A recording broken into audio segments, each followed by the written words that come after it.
বাংলাদেশে আইপিএল সম্প্রচারে কোনো বাধা নেই বলে মন্তব্য করেছেন তথ্য ও সম্প্রচার মন্ত্রী জহিরুদ্দিন স্বপন। তিনি জানান, খেলাধুলার এই ইভেন্ট নিয়ে রাজনীতি করতে চায় না সরকার, তাই কেউ আইপিএল দেখাতে চাইলে ইতিবাচকভাবে প্রতিক্রিয়া জানানো হবে।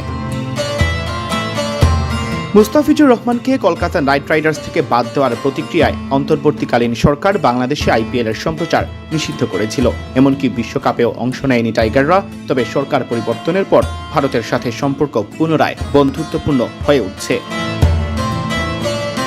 আন্তর্জাতিক সম্প্রচারকারী সংস্থা ডয়চে ভেলেকে বর্তমান সরকারের তথ্যমন্ত্রী জহিরুদ্দিন স্বপন বলেন, আমাদের কাছে আইপিএল দেখানোর ব্যাপারে কোনো আবেদন নিয়ে কেউ আসেনি। খেলাধুলা নিয়ে আমরা রাজনীতি করতে চাই না, ফলে বিষয়গুলো বাণিজ্যিকভাবেই আমরা দেখব।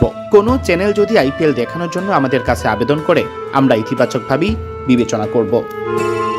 বাংলাদেশে কোনো সম্প্রচারক প্রতিষ্ঠান চাইলে আইপিএল দেখাতে পারবে জানিয়ে তিনি আরও বলেছেন, আমরা কাউকে বাধা দেব না, যদি দেখা যায় যাবে।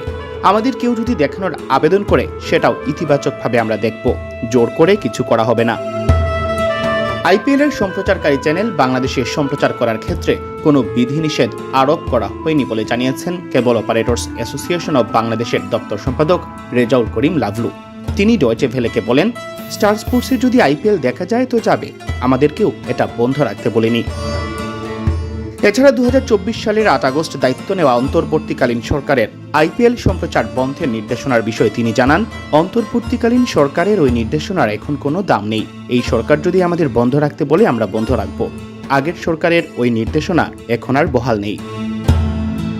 এদিকে যুব ও ক্রীড়া প্রতিমন্ত্রী আমিনুল হক জানিয়েছেন, ভারতের সাথে সরকার বন্ধুত্বপূর্ণ সম্পর্ক তৈরি করতে চায়, তাই খেলার মধ্যে রাজনীতি ঢুকানো উচিত নয়। যথাযথ বিপণন ও অন্যান্য সব লজিস্টিক্সের প্রস্তুতি নিতে যথেষ্ট সময় নেই বলে টি স্পোর্টস সহ বাংলাদেশের কোনো সম্প্রচারক প্রতিষ্ঠান এবারে আইপিএল দেখানোর বিষয়ে এখনো কোনো সিদ্ধান্ত নেয়নি। একই সময় চলমান পিএসএল সম্প্রচার করছে টি স্পোর্টস, যেখানে খেলছেন বাংলাদেশের 6 জন ক্রিকেটার।